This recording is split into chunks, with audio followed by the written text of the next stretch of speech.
Okay, welcome to everyone who has jumped on tonight. My name is Erin. I'm the Director and Senior Speech Pathologist at each Speech Pear, Plum Speech Pathology. Tonight we're going to explore social communication through a neuroaffirming evidence-based lens.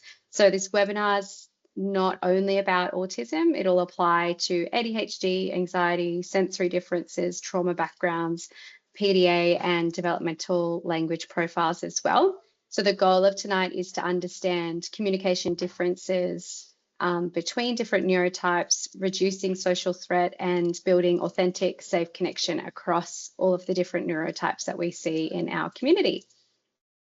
So before we begin, I want to take a moment to acknowledge the traditional custodians of the land I'm speaking to you from today, the Turrbal and Jagera peoples. Pay my respects to the elders past and present, and I honour the powerful connection that the First Nations people hold to land, community and language, the heart of communication and identity.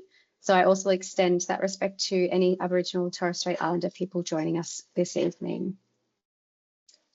So before we start, again, I always share a little bit about myself so you know who I am and where I'm coming from. If you've heard this spiel a number of times joining my other webinars, I apologise. So my name's Erin. I'm a paediatric speech pathologist and the founder of each Speech Pear, Plum Speech Pathology. I've worked in this field for nearly 10 years now across schools, community clinics, hospitals, and now in my own private practice. I have a special interest in early language development, speech sound disorders, early literacy, and supporting parents to feel confident and connected to their child and their child's development. I'm also a parent myself. I've got 2 young children.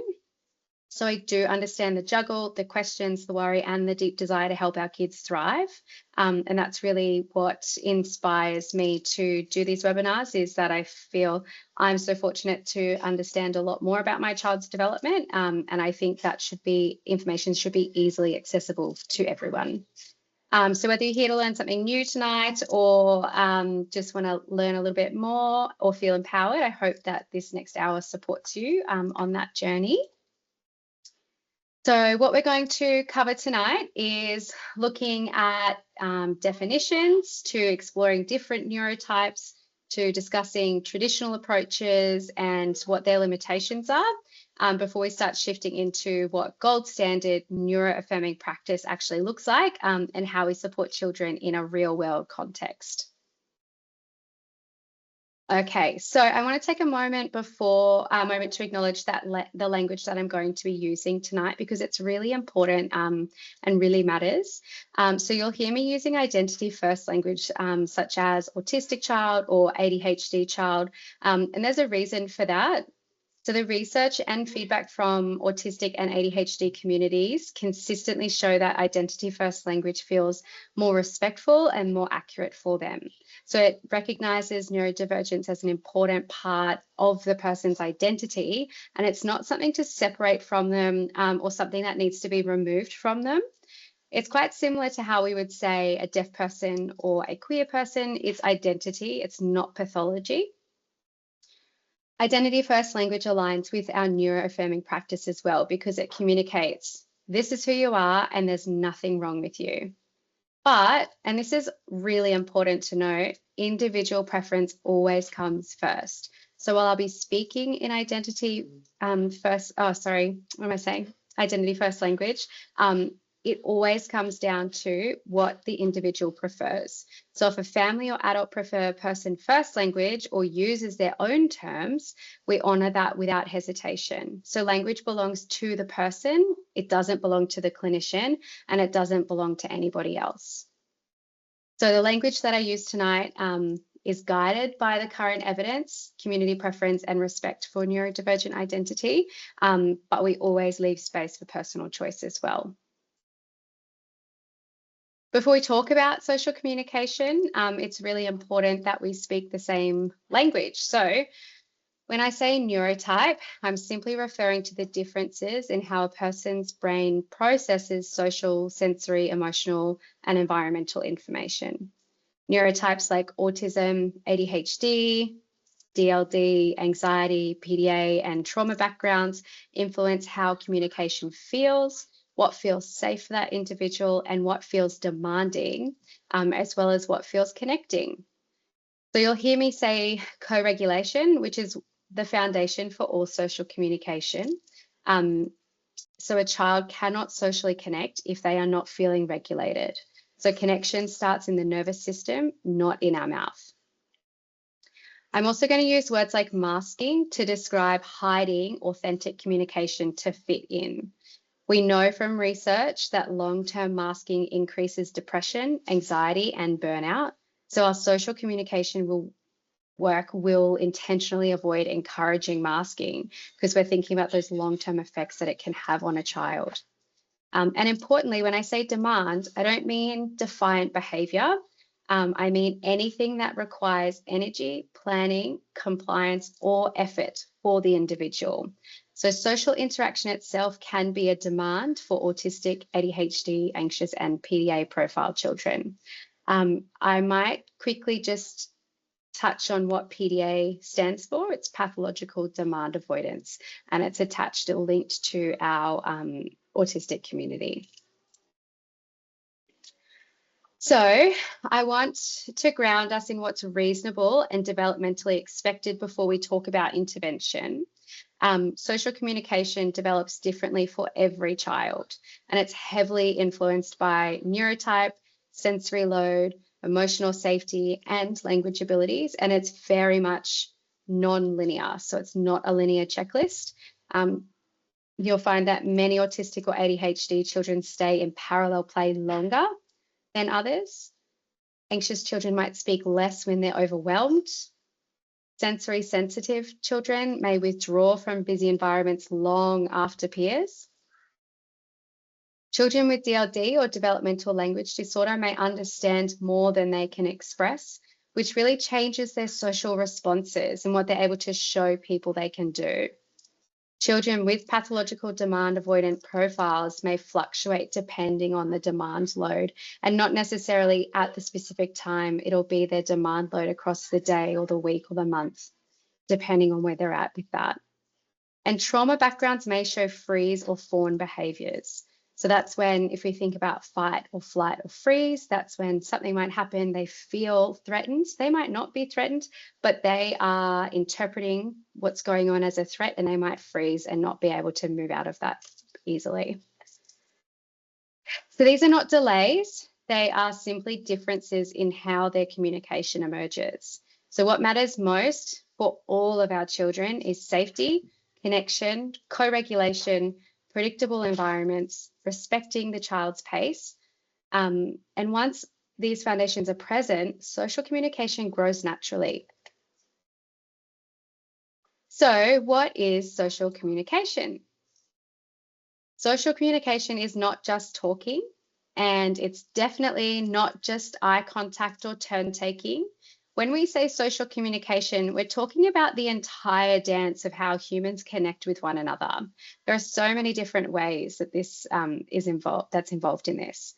So it includes the obvious things like using language to share ideas or feelings, but it also includes all the subtle pieces. So our gestures, our facial expressions, the tone of our voice, how long we pause for before responding, where we're looking, how close we stand to one another, how much energy we bring into a conversation, and even how we repair misunderstandings when things go off track.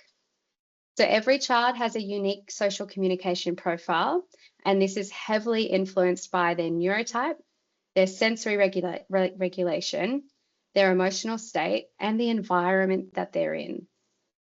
So for example, autistic children may rely on scripts or may communicate more effectively through shared interests rather than back and forth conversation. ADHDers may communicate very quickly, jump between topics, or interrupt because their brain is moving so fast. Not because they lack social interest or they're rude, they're just moving so fast inside their little brains.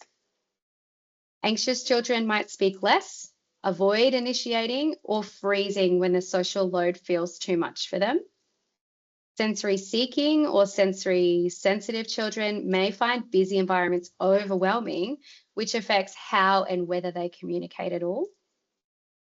And children with developmental language disorder or language delays may understand far more than what they can express, so their communication style may look quieter or more observational. Our trauma-impacted children may communicate through behaviours rather than words, so they might appear overly compliant because they're using that survival-based social strategies like kind of fawning. So social communication needs to be viewed through a lens of regulation, safety, neurotype, and environment, not as a performance to be measured against a neurotypical template. When we understand these differences, we start to see the child's behavior as communication rather than as something to correct. So our focus kind of shifts from how do I make this child act social to how do I help this child feel safe enough, regulated enough, and respected enough to communicate in the way that's natural for them.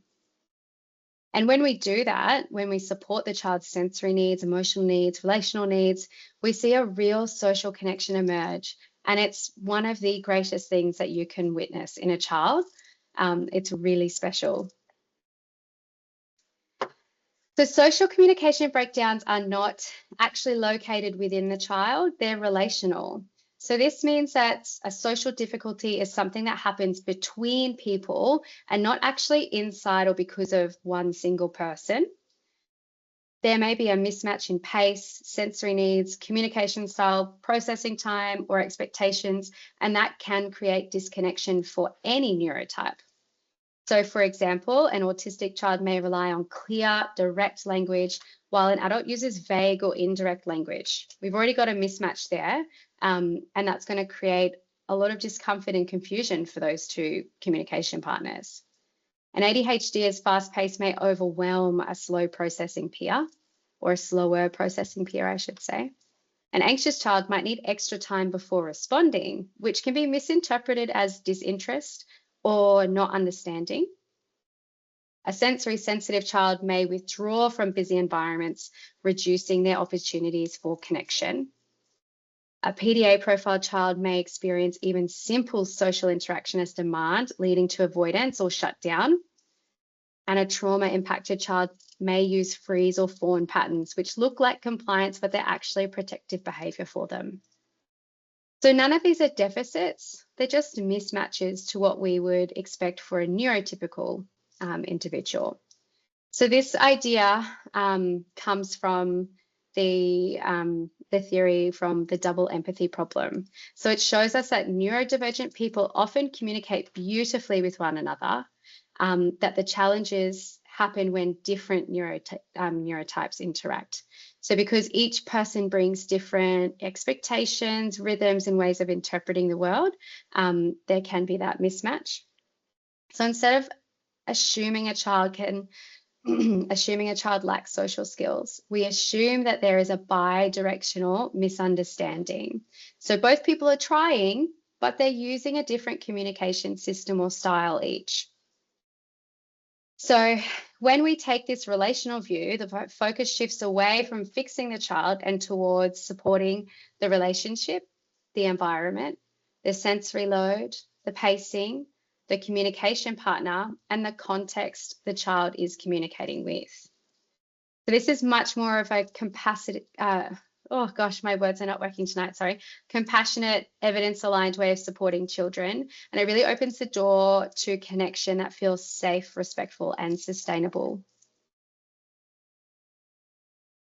So, social communication across neurotypes. So differences don't only occur in autism, they occur across many neurotypes, as we've been talking about already. So they each come with their own communication, rhythm, processing needs, and safety needs. So for example, ADHD children may interrupt, talk quickly, or jump between ideas. And it's not rude, it's just, or impulsivity, or in the moral sense, it's the natural speed of their brain. And their communication system is just fast moving, idea rich, and sometimes non-linear. So it's kind of here, there, and everywhere, which can really clash with a slower paced peer or adult. Anxious children might appear shy or avoidant or withdrawn. Their body is prioritizing survival and they're not prioritizing social connection. So their nervous system is working so hard to keep them safe and regulated that communication shuts down temporarily. Our sensory sensitive kids may withdraw because the world is too overwhelming for them, or the environment that they're in is too overwhelming for them, which leads us to say that the environment is simply too much, and social communication becomes secondary to trying to regulate themselves and look after their nervous system. Children with PDA profiles may seem really highly communicative and really socially motivated at one moment, but then they might completely shut down the next. And that's because social interaction itself can become a demand for them. And when the nervous system perceives that demand, the child might move into avoidance, negotiation, or withdrawal, or sometimes even some behavioral challenges. And they do this as a way to try and feel safe again, that they're back in control and they're controlling or managing those demand expectations. And then our DLD, or language disordered children, we often see these little people get so frustrated. Their responses are really short and they'll start pulling back from conversation. It's not because they don't care, but it's because they just work so hard to keep up in the social situation. And then a little bit more on our trauma impacted children. So we might see them using appeasing behaviors like smiling and nodding and copying others and mirroring facial expressions. It's not because they're socially skilled. It's because these behaviors have helped to keep them safe in the past. So it might look like they're doing really well and they're compliant and they're easy-going children, but their communication is very much shaped by, this is what I do to keep myself safe. And they're genuinely not comfortable in that. So I suppose the key message here is that different neurotypes bring really different rhythms. They process at different speeds, and their thresholds for social input are very varying. So when we understand what's underneath a child's communication style, that's when we start to see a lot change for us. Is we can stop interpreting their behavior as defiance or avoidance or rudeness or lack of interest, and we start to begin to see their communication for what it truly is, which is a reflection of their nervous system, their neurotype, their brain, and their moment-to-moment capacity. And once we understand that, we can support social communication in ways that feels respectful, doable, and very deeply aligned with who that child is, rather than expecting them to fit into a model that was never actually designed for their brain. Okay, so traditional social skills training. When we talk about traditional social skills training, we're really talking about approaches that were built around a neurotypical template of what social behavior should look like. So these programs often included goals like the child will use eye contact, they're going to sit still while listening, they use expected behavior, respond to greetings appropriately, keep your hands to yourself, act interested in others. The intention behind these programs was often good. People wanted neurodivergent children to fit in, to be accepted, to avoid bullying, to participate in the classroom. But in practice, many of these approaches ended up focusing more on appearance rather than actual connection. Traditional models tend to prioritize things like compliance over communication, performance over comfort, behavior over well-being, and sameness over individuality. And these approaches can be incredibly demanding on children who have nervous systems, different sensory profiles, different processing speeds, or communication styles. And it really, their communication styles really don't align with neurotypical expectations. So for example, an autistic child, eye contact may be painful, uncomfortable, or distracting. For an ADHD child, sitting still may reduce their capacity to listen. For an anxious child, being asked to greet someone can instantly activate their threat response. Instantly, they can go into that freeze or shut down. For a PDA profile child, even a simple social request like say hi can feel like a demand and shut down that communication. For a developmental language disorder child, forced verbal responses can create shame and frustration. So these programs are also often based on the idea that the child needs to be fixed, coached, molded into more acceptable versions of themselves. And it's essentially saying to them, you're not good enough in the way you are. So what happens in this instance is that children learn to mask. So to hide their natural behaviors in order to appear compliant, in order to fit in, they'll push down everything that they know themselves to be, and they'll do their best to do what we're telling them to. So masking doesn't mean that they've actually learned those social skills. It just means that they've learned to hide themselves. So research tells us that masking is one of the strongest predictors of anxiety, depression, exhaustion, burnout, identity confusion, and loss of self-esteem. So even when social skills programs look successful in the clinic, the child is making eye contact, sitting still, smiling, answering questions, the cost is often really high and the skills rarely generalize into real life. It's not because children aren't capable, but because the approach is just not aligned with how their nervous system, brain, or communication style actually works. So this is why so many autistic adults and ADHD adults, PDA adults, trauma survivors describe traditional social skills training as one of the most invalidating experiences of their childhood. They say, I was taught to perform being somebody else. Then we talk about moving away from these traditional models. We're not saying social support is unimportant. It's incredibly important. We're saying the old way of doing it isn't aligned with well-being. Now we have much better, much more respectful, evidence-based ways to support social connection that don't demand conformity, but instead support authentic communication and real relationships. So that's really exciting. And being able to have somebody come into your space and say, exactly who you are is amazing, let's figure out how we can connect is really a privilege. So traditional social skills approaches fall short for one major reason. They're built on the assumption that the child lacks something, that they lack a skill, a behavior, a social instinct, and that our job is to teach them how to act more neurotypical like their peers.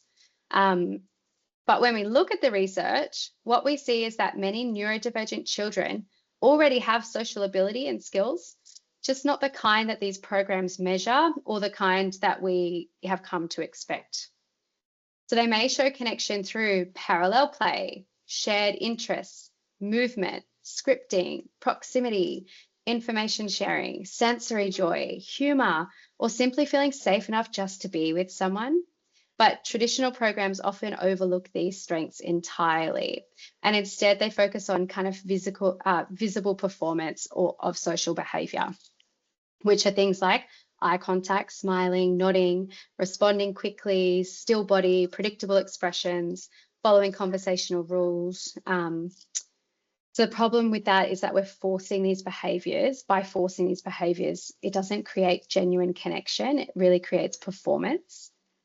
So when a child imitates eye contact without comfort, or gives a socially expected answer without understanding, or sits still by suppressing their regulation needs, they appear more compliant, but they're actually not more connected and likely not paying attention or switching on to their world around them. And because of these programs, because they prioritize performance, they often ignore the child's sensory load, their nervous system state, their executive functioning demands, language processing ability, trauma history, or demand avoidant profile. So they end up asking children to do things that their body literally cannot do in that moment. So for example, an autistic child being asked to use eye contact is being asked to split their attention between listening and visual processing, something we know can increase their cognitive load.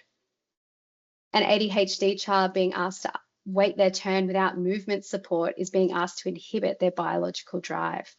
A really good example of this is if I've got a child coming into my clinic with an ADHD diagnosis, I shouldn't say diagnosis, an ADHD child coming into my clinic, I will set up my room with multiple movement stations. Now, does this go against my assessment manuals that they're supposed to be sitting at a table and chair quietly? Absolutely. But you know what? If I've got somebody bouncing on the peanut ball, they are able to then focus and regulate, and we get through all of those assessment tasks beautifully, and I get a valid result at the end of it. So being able to support their nervous system and understand those differences makes a huge difference for our little people. An anxious child being prompted to speak is being asked to kind of override their nervous system safety response. They're saying, alert, alert, I'm not safe, I'm not safe. And you're telling them, nope, you've got to override that. Don't listen to that. Your body, even though your body's saying you're not safe, we're not going to listen to that. We're going to ignore that. A PDA profiled child being told to say hello is experiencing a rising internal sense of demand that kind of immediately blocks their communication. And then a developmental language disordered child being asked to use your words is being put in a situation where their expressive language can't keep up. They might not have words to use. So then that's when we start to see masking, shutting down, avoiding, using some scripts that we don't actually know what they mean, withdrawing, or becoming really overwhelmed. And none of these responses reflect a lack of capacity or capability. They just reflect a lack of safety. Another major limitation is generalization. So traditional social skills programs may work in a quiet therapy room with one adult and one child, and the adult controlling all the variables. But the moment that the child enters a busy classroom, a noisy playground, a fast-moving conversation with peers, those skills don't stick. It's not because the child didn't learn, but those skills weren't taught in a way that matched their communication profile or sensory needs or processing style, or those natural communication rhythms. So they kind of look like they've regressed when in reality, the intervention wasn't aligned with how their brain actually learns and communicates. And finally, traditional approaches don't consider the cost of our little people. So even when children can perform the expected social behaviours, research shows the internal toll can be huge. Increased anxiety, emotional exhaustion, identity confusion, chronic self-monitoring, negative self-talk, masking, burnout, and a reduced sense of authenticity. So they're not small side effects. They really shape a child's long-term mental health and, how they're going to respond in the future. So when we say this approach falls short, what we really mean is it doesn't support genuine social understanding, it doesn't support well-being, and it doesn't support authentic connection. But the good news is we have much better options now. And these approaches honour the child's neurotype, reduce social threat, support regulation, and actually create meaningful, sustainable connection, social connection. So this is where neuroaffirming practice comes in. It's really about supporting children in ways that honour who they are rather than trying to shape them into something they're not. So it starts with a simple belief. Neurodiversity is a natural part of human variation. Just like height, temperament, or learning style, neurological differences aren't problems. They're differences that come with their own strengths, challenges, and communication patterns. So a neuroaffirming approach asks us to shift from how do we make this child more typical or look more typical to how do we create conditions where the child can communicate authentically and feel safe doing so. So neuroaffirming practice means we validate the child's communication style, whether that's using scripts or pacing, movement, AAC, echoing, or parallel play.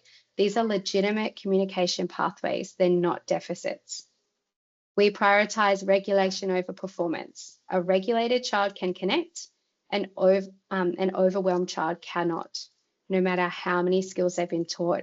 And if you think about yourself on your days when you're having a really bad day, you're really angry, or you're really upset, you're overwhelmed, we can't do anything. We can't function. Our brain is closed off for that, point in time. So our little people are exactly the same. We give autonomy and consent. So no forced eye contact, no forced greetings, no forced social participation. Children have a right to bodily autonomy and safety in interactions. So the number one rule when my little friends come to my clinic is you don't have to say hello or goodbye in the, the typical sense. I've got a few little people who they might come and brush past me and that's their way of saying hello. Or when they're leaving, they'll come. I've got one who will knock on the door or just go tap, tap, and that's them saying goodbye. They've got their own ways that they do those things. We just need to figure out what they are. We support stimming, so movement, fidgeting, and sensory needs. I'm a classic example. I always have a fidget with me when I'm doing these webinars. It helps me stay focused. These aren't behaviors to eliminate. They're just tools that help the nervous system function.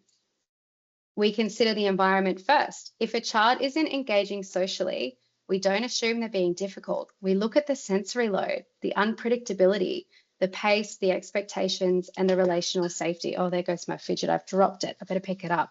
Otherwise, I'll get off topic. Where are we up to? Okay, relational safety. So we support identity development. Children thrive when they feel proud of themselves and who they are, not when they feel pressured to hide parts of themselves to fit in. We teach self-advocacy, not compliance. Communication isn't just talking, it's being able to say, I need a break. That's too loud, not yet. I want space, I need help.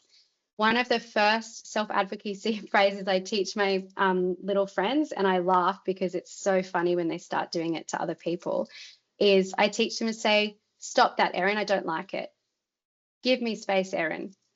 I've got a little friend who now tells their OT, and I've got an email from them recently, we'll go in as soon as the OT does something they don't like, stop that, I don't like it, give me a break. You know, so we're using those self-advocacy scripts, which is just incredible. Whereas previously, you know, we might have been throwing things or hitting. We just needed something to help support that self-advocacy.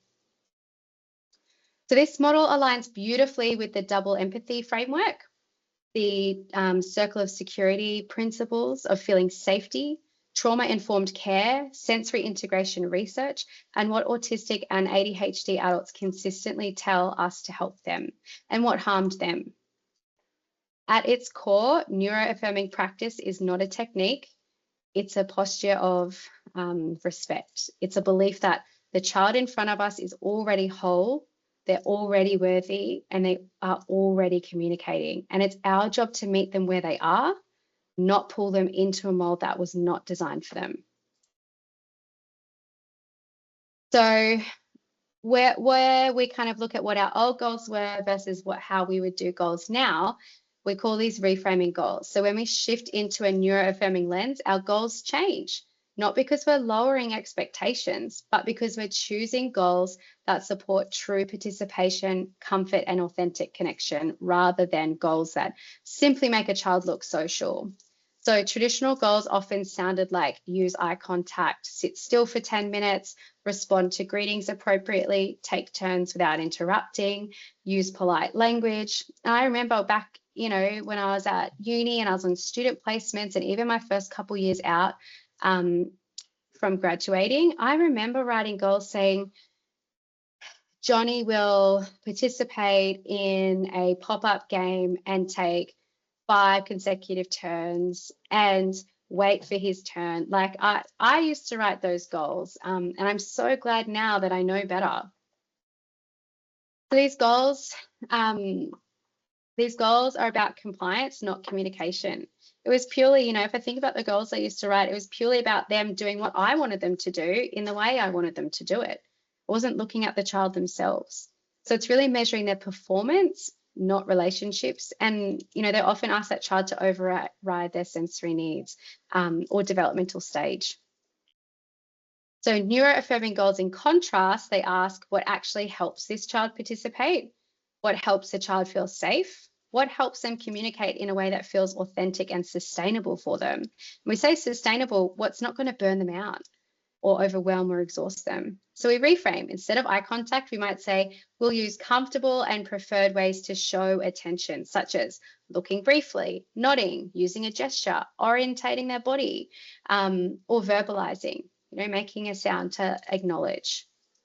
Instead of sit still during mat time, we move to we'll participate in group time using supports that help regulate. So this is what I do with my assessment sessions.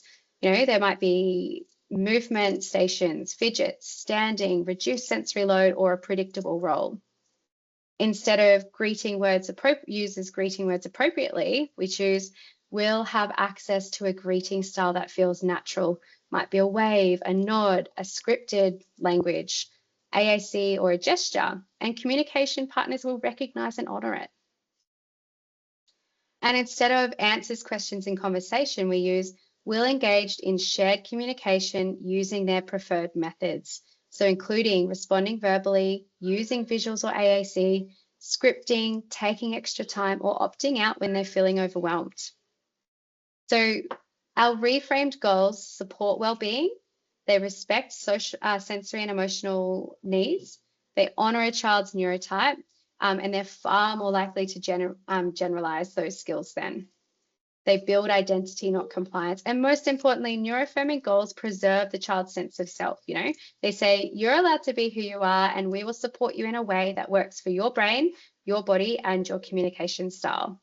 It's a subtle shift, but it changes everything. The child, the family, the teachers, and for us as clinicians, it really aligns our practice with what actually supports long-term participation, long-term mental health, and long-term genuine connection. So there's some approaches with the most, these are some of the approaches with the most research behind them. And importantly, they are neuroaffirming. So we've got peer mediated interventions, and they work because they shift the load. Instead of the neurodivergent child being responsible for fixing their social skills, we actually help their peers learn how to initiate, wait, invite, and respond with flexibility. So this supports autistic kids, ADHDers, anxious kids, DLD children, everybody kind of benefits. So one of the things I get a lot of my allied health assistants to do when we're supporting a child with their social language and social skills or social communication is they'll actually go and join in with the child at lunchtime. And they'll be there to not only support that child, but to also provide education to the other children in the playground so that they understand how they can communicate with their client. This is something we've been trialing for the last couple of months, and it's been working exceptionally well. Adult coaching is powerful because adults control 80% of the social environment. When we reduce questions, slow down our pace, adjust sensory input, and follow a child's lead, we create conditions where communication can naturally emerge for our little people. Environmental modifications matter because regulation lives in the nervous system. So if a child is overloaded, surprised, overstimulated, or pushed into performance mode, communication shuts down. So we change the environment, we change the outcome. Self-advocacy and emotional literacy empower children to express their boundaries, preferences, and needs, and this reduces overwhelm, increases safety, and it builds real-world communication that matters. Another one of my little friends, we've been doing a lot of emotional literacy and, you know, helping to label those feelings when they're going through it. And these skills started to emerge where, you know, he might have started to get quite frustrated or angry. And mum was reporting that he was starting to like clench his fists and like stomp around the house going, angry, angry. And it was all that work that we put into labeling those emotions during all those big moments, where he could then just start doing it using a single word, but boy, it was effective. And then using authentic context. So avoid teaching scripts in artificial settings. Instead, we participate in real interactions. So the playground, the classroom, therapy play, role play, sibling interactions, because generalization happens when the environment matches real life. And that goes back to what I was saying that my allied health assistants do. They go into the playground and into the classroom, and they're there matching the environment that that little person needs to practice in. So I've got a little bit here. I'm conscious of time, so I might skip through these, but we've got the peer mediated intervention. So the evidence shows that we increase initiations, we increase our shared play, we increase our social engagement, and we increase generalization to real life, which is just fantastic. Because not only is our little one being supported, but we're educating everybody else around them in their space too. And everybody's building skills and we're meeting in the middle. So adult coaching. So we follow, we don't lead, we observe before we jump in, we wait longer than what feels natural. And I know we've talked about that in previous webinars. You know, wait until you're uncomfortable and then wait even longer. We speak less and we pause. We reduce our questions.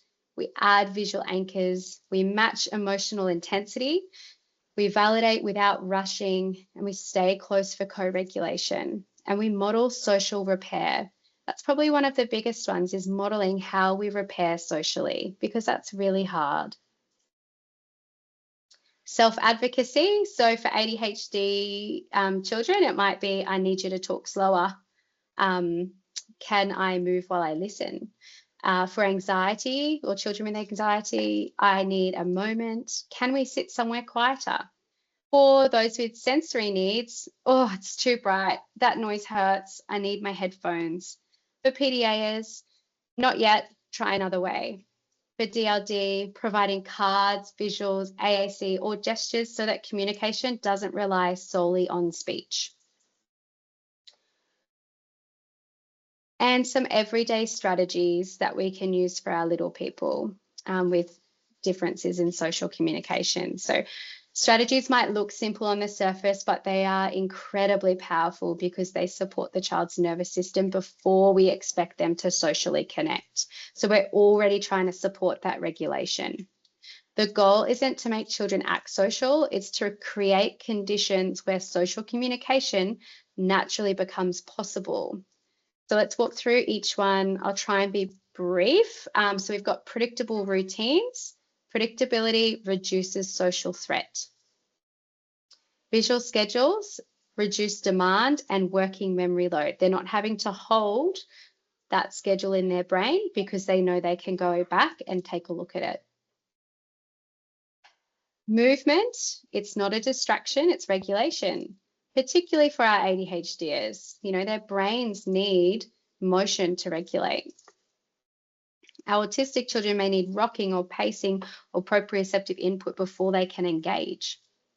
Sensory support, so this might be headphones, fidgets, chewing, deep pressure, choosing seating, dimmer lights, or stepping away from noise.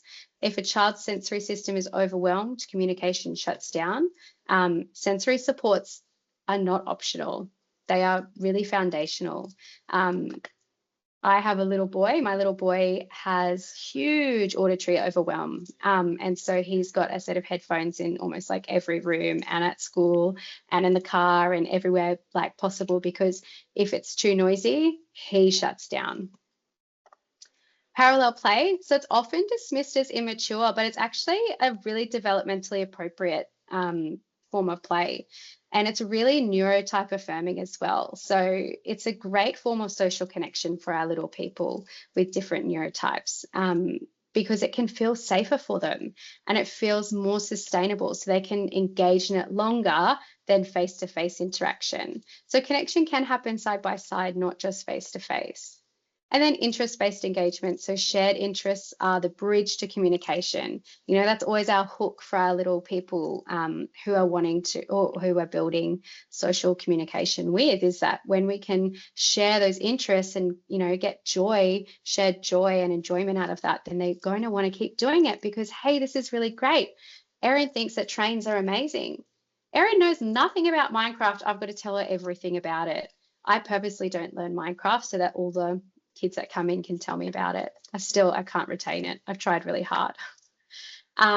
Reduce performance pressure. So many children can communicate beautifully until they feel watched or corrected or evaluated, or simply just feel like the cognitive load's too high. So these aren't really soft strategies. They're actually evidence-based. Neurophysiologically, they're aligned tools that support regulation, safety, autonomy, and real social connection. And the beauty is parents, teachers, and educators can use these every single day without needing hours of therapy. It's purely setting up an environment that is conducive to social communication. I did have a case example, but I'm going to skip over it. I think there's some other, some other information. So let's go back. Let me have a look, move this out of the way. Group time overwhelm. Okay, so let's run through this because it looks like my key takeaways next.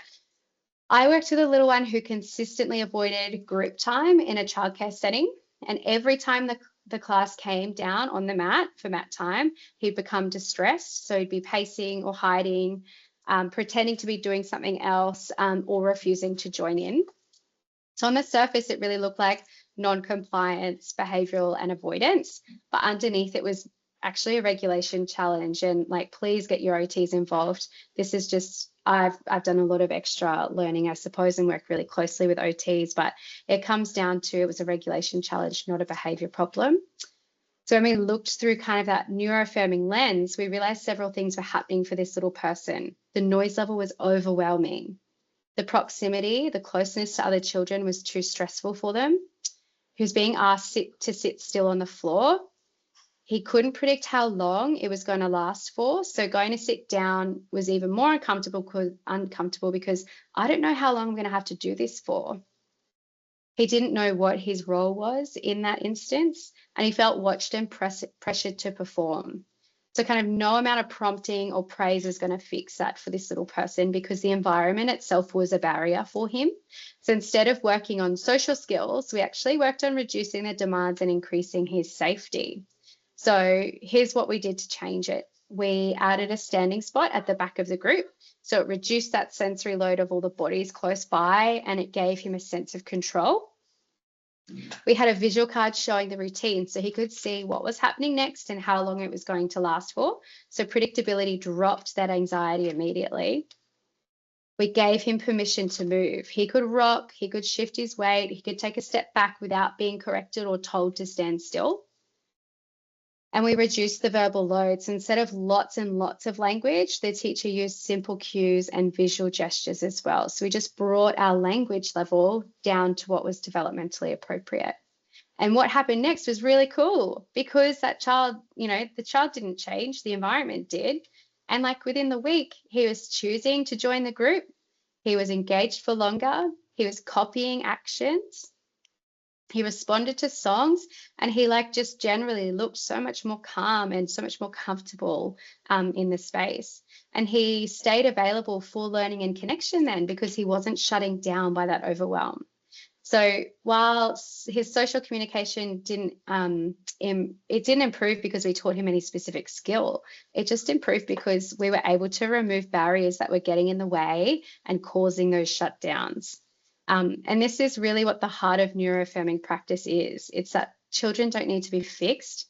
They need environments and relationships and supports that really honor how their brain and body work. And as soon as we can do that for children, communication just comes. It emerges. It's natural then, it's safe then, and it's authentic, and it's really exciting and really cool. So our key takeaways from tonight is that social communication is relational. Neurotype differences really do matter.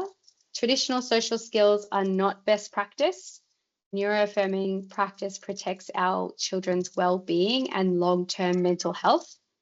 Evidence supports peer, adult, environment-based support, and connection first creates communication.